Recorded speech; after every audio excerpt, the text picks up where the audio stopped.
Halo, halo. Selamat pagi. Ya, apa Gimana kabar? kabarnya? Baik-baik, alhamdulillah. Oke, Dri. Kali ini kita mau bicarain apa nih? Tentang online TOEFL ya. Ya, betul. Preparation class. Tapi dibagi ada kategorinya. Nah, apa nih Adri mau share-nya nih? Ya, yang pertama itu adalah TOEFL itu apa sih? Ya kan? Hmm. Mungkin ada Hmm. yang belum paham juga itu. TOEFL itu singkatan dari Test of English as a Foreign Language. Jadi Hmm. sebetulnya ini adalah program, kalau bagi aku ya, ini program sertifikasi. Hmm.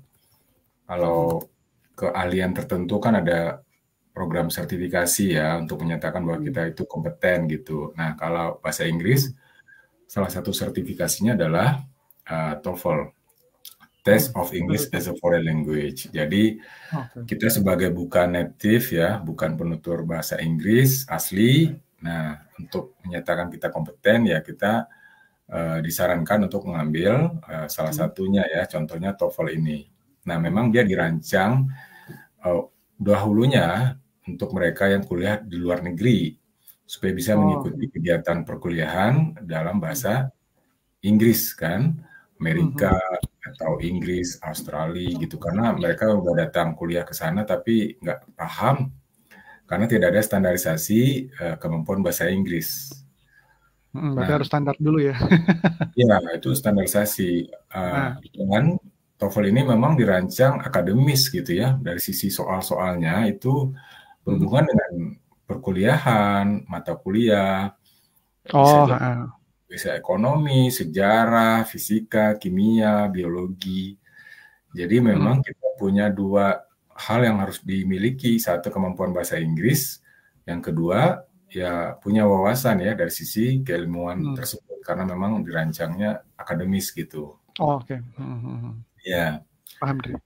ya. Nah, TOEFL memang dibuat di apa dari Amerika ya, American Hmm. English lah, walaupun ya dirancang untuk siapapun yang ingin bisa bahasa Inggris gitu. Oh Nah, ya. Hmm. nah sekarang standarisasi ini ya kita sebutnya TES kan, Test of English as a Foreign Language. Hmm. Dan ada tiga kategori tes, satu paper base menggunakan kertas, satu computer Ah. base menggunakan komputer, satu Ah. lagi internet base menggunakan internet. Oh, ada Nah, 3 ya? ada Mhm. tiga. Jadi bisa pilih gitu ya, tesnya mau yang mana gitu?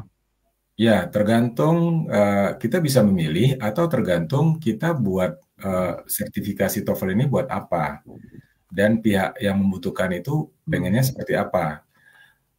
Biasanya satu kan dipakai buat melamar kerja atau Mhm. pendidikan lanjutan di luar negeri. Mmm. Oh, Biasanya heeh. begitu. Pada umumnya begitu. Sertifikasi ini dibutuhkan karena ada pihak lain yang membutuhkan, yang mempersyaratkan bahwa kita Mmm. kompeten dalam bahasa Inggris. Oh, Nah, heeh. pada umumnya kan dipakai buat kuliah beasiswa, ke luar Mmm. negeri, dalam negeri. Jadi Mhm. salah satu persyaratannya harus punya sertifikasi TOEFL. Nah, kalau TOEFL. mempersyaratkannya paper base ya kita siapkannya yang paper. Kalau yang mempersyaratkannya internet ya kita siapkan internet base. Jadi tergantung Tergantung. lembaga yang mempersyaratkan gitu. Mhm. Tapi bukannya bisa apa aja ya? Yang penting hasilnya keluarnya berapa gitu skornya? Iya, jadi ini akan beda ya dari sisi apa yang dites itu beda. Yang paling populer sekarang paper base sama internet. Kalau paper base Oh. itu yang dites itu adalah listening, reading, structure dan written test atau grammar lah atau writing skill. Jadi kalau Mhm. paper base itu yang dites itu tiga. Satu listening skill, reading skill, dan writing dalam hal ini dalam bentuk grammar atau structure. Jadi hanya ada Mhm. tiga yang dites. Oh, Itu heeh. kalau paper base ya, paper Mhm. base soalnya multiple choice kira-kira begitu. Nah, kalau yang internet base itu yang ditesnya empat. Nah, listening, Oh, speaking, beda. reading, writing. Jadi lebih Mmm. lengkap. Jadi ada tes speakingnya juga gitu. Dia akan bertemu secara online dengan Mhm. examinernya atau native speakernya dan bertanya jawab dalam waktu tertentu dalam bahasa Inggris.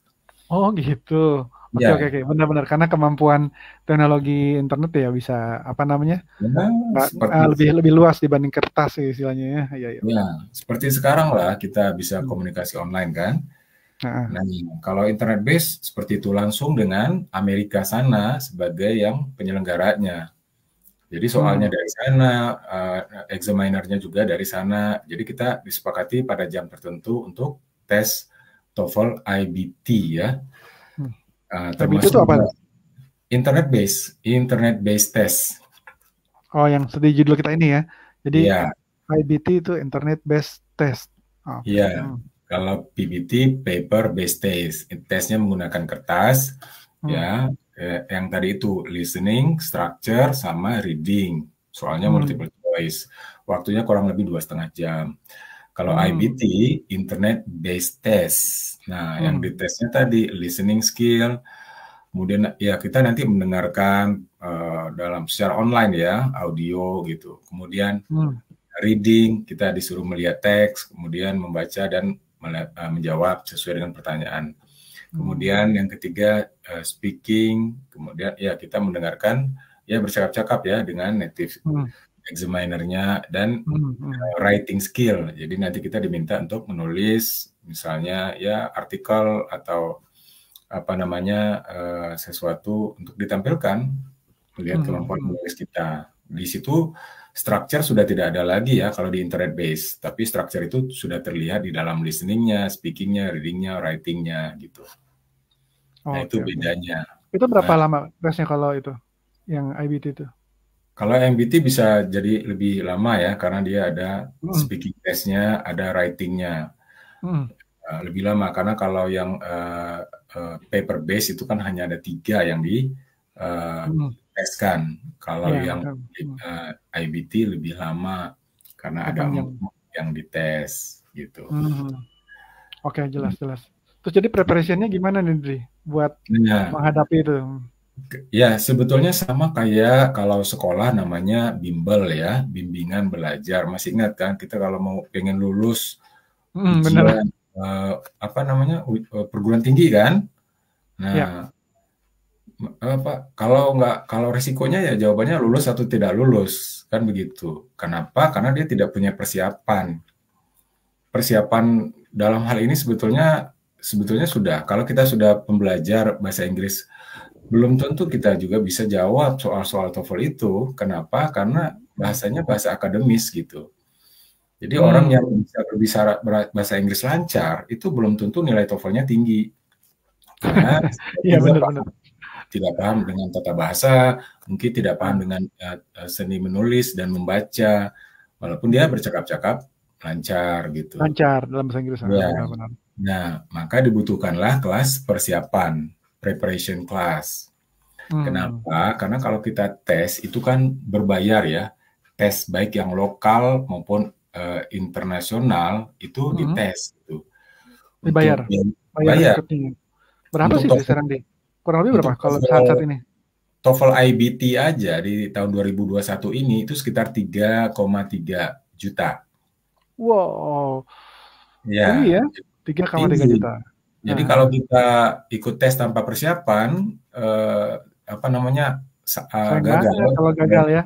ya nilainya rendah, tidak memenuhi persyaratan, maka ya itu uang hilang begitu saja kan. Nah, Hmm. kalau paper base itu biayanya 675 ribuan gitu. Oh, oke. Coba kalau Ya, paper base itu berarti harus datang ke satu tempat ya untuk ya. mengerjakannya. Jadi sudah ada lembaga-lembaga yang bekerja sama dengan Hmm. penyelenggara Amerika Serikatnya ya. Hmm. Jadi sebagai lembaga penyelenggara ujian TOEFL gitu. Adalah di setiap kota besar di Indonesia ada karena sudah Ada ya. sama. Jadi Oke. nanti kita datang ke lokasi sesuai dengan tanggal dan waktu yang sudah ditetapkan dari pihak Hmm. sana gitu. Oke. Terus jadi Nah, preparationnya gimana tuh, Dri? Bayar untuk segitu mahal ya harus bagus ya persiapannya ya. ya jadi kan salah satunya kan dipakai buat ngelamar kerja Hmm. atau ya BUMN aja itu mempersyaratkan nilai TOEFL itu 475. BUMN. 475 ya untuk dalam Seluruh negeri. pegawainya. Ya, untuk syarat masuk atau syarat melamar kerja CPNS atau BUMN itu nilai Oh. TOEFL-nya 475. Nah, Oke. untuk pelamar kerja kan dia harus ikut tes itu sebagai untuk melengkapi persyaratan. Tapi setelah dites dan membayar, angka yang dicapai masih jauh misalnya kan 400, mungkin 350. Ya. Nah, itu yang menyebabkan dia uangnya sia-sia gitu. Nah, itu dibutuhkannya kelas persiapan. Nah, jadi kelas persiapan ini membantu mereka siap menghadapi ujian dengan nilai atau skor yang diharapkan. Kenapa? Karena sebelum dia ikut tes beneran, kita ada simulasi tes gitu. Setelah belajar sekian kurun waktu tertentu, nanti pada sesi terakhir kita simulasikan. Nah, simulasi ya jadi. ya, kira-kira dia sudah mencapai nggak angka yang diharapkan 470 itu? Kalau tidak, berarti dia harus belajar lagi sampai kemudian try out lagi, simulasi lagi. Nah, sampai hasil akhirnya adalah sesuai dengan nilai yang diharapkan gitu. Jadi di dalam kelas ini terakhirnya ketika simulasi dapat diprediksi ininya ya, skor yang sudah bisa dicapai oleh murid tersebut gitu ya. Terus Betul. kalau paling kan jadi kalau di kelas ini persiapannya berapa bulan tuh, Dri? Kalau misalnya sebaiknya ya untuk bisa dapat nilai atau skor yang baik ya? Ya, kita buat kelasnya online ya. Jadi kita berharap peserta itu tidak dadakan target ujian besok hari ini belajar. Karena ini bukan nggak bisa diaduk instan ya. Tetap kita dia kan gitu satu. ya. Iya, pertama dia sudah harus mengenal bahasa Inggris. Jadi pertama itu mereka harus placement test dulu untuk mengetahui level bahasa Inggris sekarang. Kalau basic banget ya kita sarankan dia ikut kelas basic Inggris dulu, general English dulu gitu. Karena apa? Karena TOEFL standar itu minimal dia levelnya lower intermediate. Nah, gitu. Jadi kalau dia sudah betul levelnya lower intermediate, maka dia akan ikut kelas persiapan. Misalnya untuk reading aja 7 minggu, listening 7 minggu, nanti structure 7 minggu. Paling tidak dia ada mempersiapkan 21 minggu ya untuk sampai pada titik simulasi tes. Gitu. 7 minggu kali 3 jadi berapa tuh jadi 21 minggu. 21 minggu. Jadi, 1 minggu. Ya. Berapa bulan jadi, tuh? Ya, bisa jadi 4 bulan, 4 kali ya? 15, 5 bulan, 20, 5 bulan lah. Karena memang kita lakukan secara online. Ingat metode kita kecil tapi sedikit tapi sering. Jadi ini betul-betul program pembiasaan, pengenalan, pembiasaan dan tryout secara berkala. Gitu. Maka kurang lebih 1 semester lah ya. Jadi kita berharap mereka yang ikut TOEFL ini betul-betul punya rencana jangka panjang. Jadi tidak karena besok atau minggu depan lalu ikut kelas online. Gitu. Kecuali diambil kelas ini. Jadi di akhir nih, tinggal 1 menit lagi, kira-kira apa nih pesan dari Adri nih? Ya, buat siapapun yang ingin mempunyai persiapan bahasa Inggris, khususnya TOEFL, itu bisa mempersiapkan diri dari sekarang. Salah satunya adalah dengan mengikuti kelas persiapan secara online. Kenapa? Karena satu, bisa diakses kapanpun, dimanapun, kemudian materinya juga online, dan itu juga kekinian. Kenapa? Karena salah satu kategori TOEFL itu juga internet-based ya. Jadi dia bisa melakukannya dengan baik. Oke, Dri. Terima kasih, Dri. Nah, untuk semua yang pada lihat, ini kalau misalnya mau tanya-tanya lebih jauh tentang apa yang dipelajari di preparation class TOEFL ini, silakan ya tulis di komen di bawah atau menghubungi Adri melalui bisa juga di IG yang ada ya. Ya, Fun English Course _online itu ada informasinya di sana. Baik, terima kasih, Dri. Ya, oke. Oke.